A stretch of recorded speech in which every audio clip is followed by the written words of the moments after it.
بسم اللہ الرحمن الرحیم۔ آقا کریم علیہ السلام نے ہمسایوں کے حقوق اور ان کی اقسام بیان فرمائی ہے۔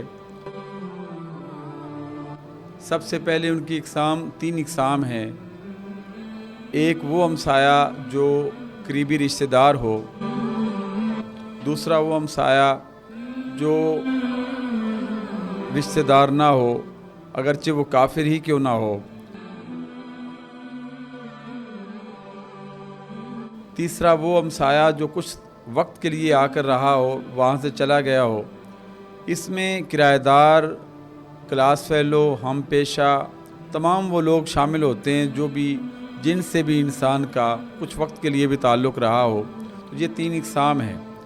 اور حقوق کے بارے میں آقا کریم فرماتے ہیں کہ ہمسایوں کے حقوق اتنے زیادہ آپ نے بیان فرمائے ہیں کہ صحابہ کرام عرض کرتے ہیں کہ ہمیں خدشہ ہوا کہ نبی پاک کہیں ہمسایوں کو وراثت میں حصہ دار ہی نہ بنا دیں، اور بے شمار حدیثیں اس کے بارے میں روایت ہیں۔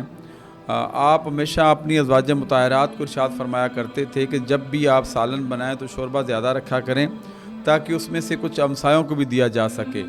اس طرح ہمسایوں کا لحاظ رکھنے کے بارے میں آپ نے اتنی تاکید فرمائی ہے کہ جو بھی شخص، یہ حدیث ہے، جو بھی شخص اپنے ہمسایوں کو تنگ کرے گا تو وہ اپنے آپ کو جہنم میں دیکھے گا۔